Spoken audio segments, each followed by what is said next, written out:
Saat syuting tampaknya berjalan lancar, Alexa menemani Kenzie untuk kunjungan lain di lokasi syuting.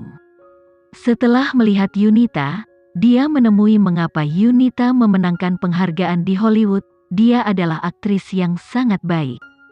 Jadi, Alexa merasa dia akhirnya bisa santai dan melepaskan kekhawatirannya.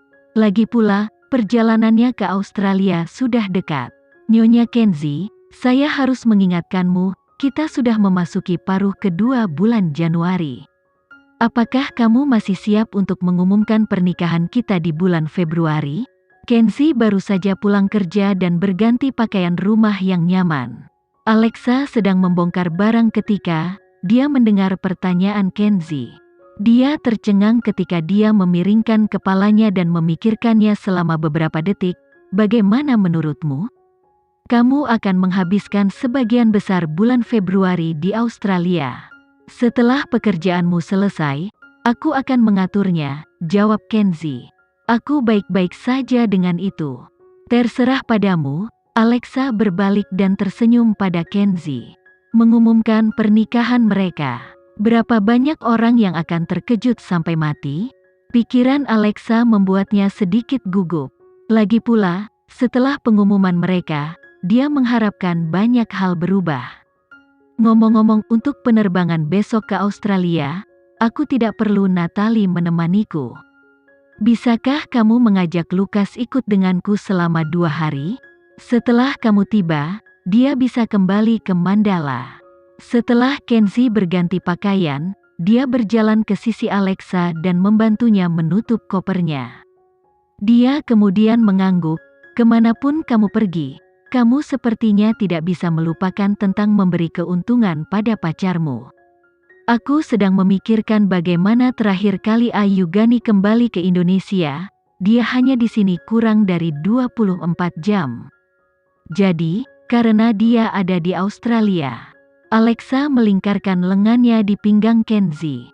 Kamu bahkan tidak bisa dipisahkan dariku selama 2 hari. Namun, ketika mereka dipisahkan, itu bisa berkisar dari 10 hari hingga setengah bulan. Nyonya Alexa, apakah menurutmu saya dapat menolak permintaanmu? Sebentar lagi, saya akan menelepon Lukas dan memintanya untuk menyesuaikan kembali jadwalnya.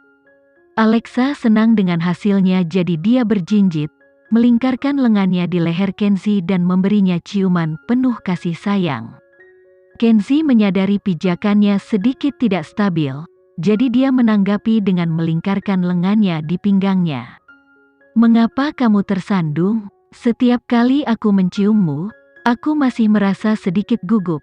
Seperti ini pertama kalinya bagi kita. Aku tidak bisa menahan diri untuk tidak bersemangat. Jari-jari Kenzie menyentuh pipi Alexa dan berhenti di telinganya.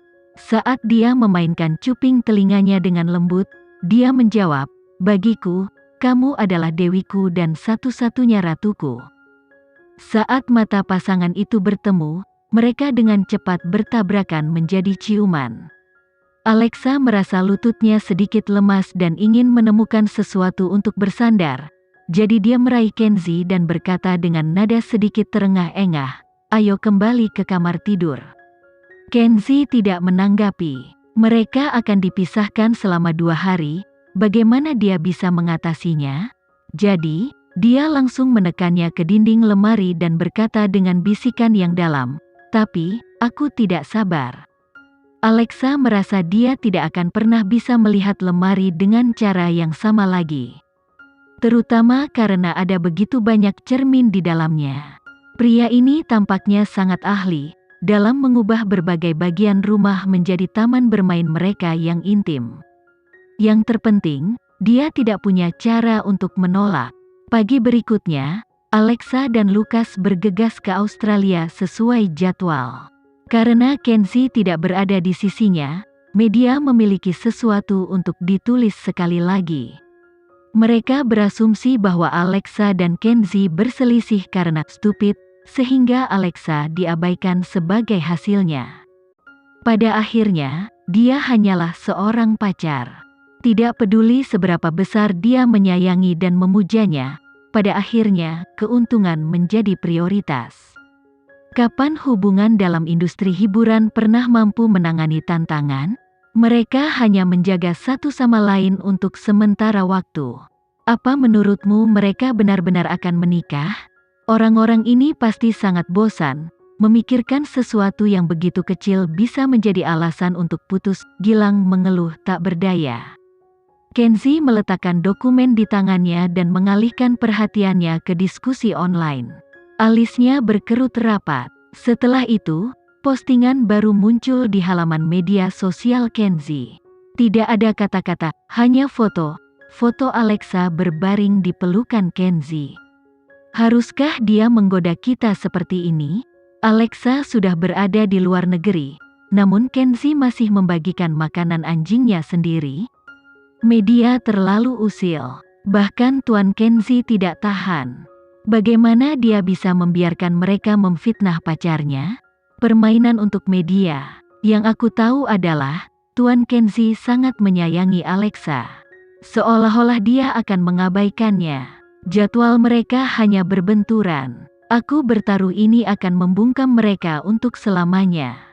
Begitu Gilang melihat foto yang diposting Kenzi, dia sedikit terkejut. Alexa mungkin belum tentu peduli dengan rumor tersebut. Namun, suaminya semakin buruk dalam mengendalikan dirinya. Sebenarnya, Kenzi ingin media mengalami pendekatannya yang kuat terhadap berbagai hal. Karena pendekatan inilah yang membuat Alexa merasa nyaman dimanapun dia berada. Di set di Stupid, syuting baru dimulai beberapa hari, dan Yunita telah menyelesaikan setengah dari bagiannya. Meskipun dia tidak banyak tampil di film, perannya sangat penting. Direktur Nicholas masih merasa bahwa Alexa adalah pilihan terbaik untuk pemeran utama wanita. Meski begitu, dia mau tidak mau mengakui kemampuan akting Yunita. Apakah itu adegan menangis atau adegan marah, dia melakukannya dengan meyakinkan. Sulit untuk tidak terkesan. Melihat Yunita berusaha keras dalam aktingnya, pemeran utama pria, Stephen, tidak bisa tidak menghiburnya. Kemampuanmu terlihat jelas.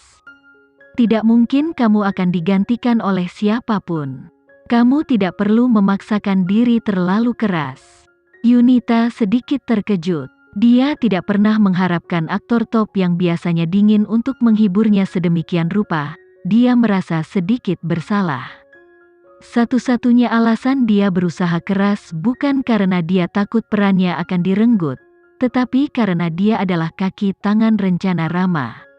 Aku baik-baik saja, jawab Yunita dengan dingin. Stephen mencibir, aku memihakmu tanpa syarat karena kita berdua bukan dari Mandala. Plus, peranmu tidak mudah dimainkan terutama untuk seorang model. Terima kasih, setidaknya aku juga yakin tentang ini. Yunita menarik napas dalam-dalam, semakin dia berbicara, semakin dia merasa tidak nyaman. Di dalam ruang ganti, ada tumpukan majalah acak.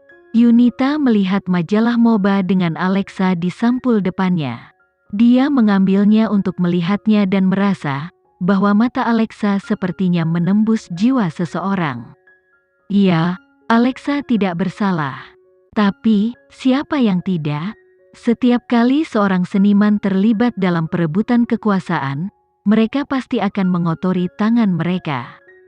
Jadi, Yunita langsung membuang majalah itu ke tempat sampah. Alexa seharusnya tidak menyalahkannya. Australia, merpati hotel pada saat Alexa dan Lucas menetap. Sudah jam 10 malam di Italia. Alexa menelepon Kenzi untuk melaporkan bahwa dia telah tiba dengan selamat sebelum beralih ke Lucas dan menyarankan, pergilah mencari Ayu Gani.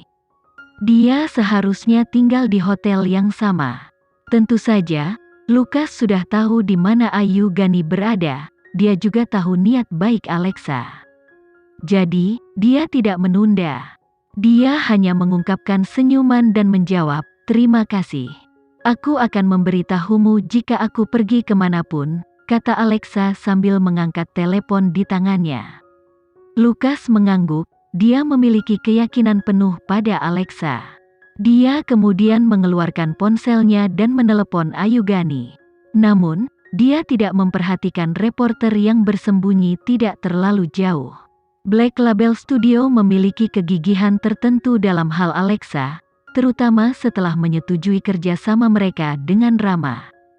Belum lama ini, ketidaksepakatan antara penggemar Alexa dan penggemar Yunita online diprovokasi oleh mereka.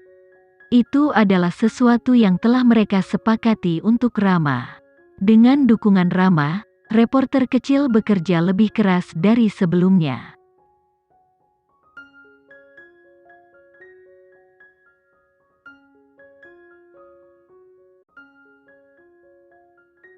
Sekian dulu ya video kali ini, kita lanjutkan lagi videonya di lain waktu.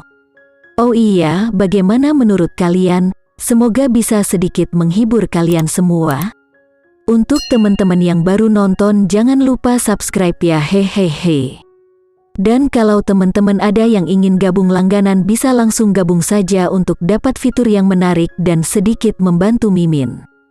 Terima kasih banyak sudah menonton, sampai jumpa lagi, bye.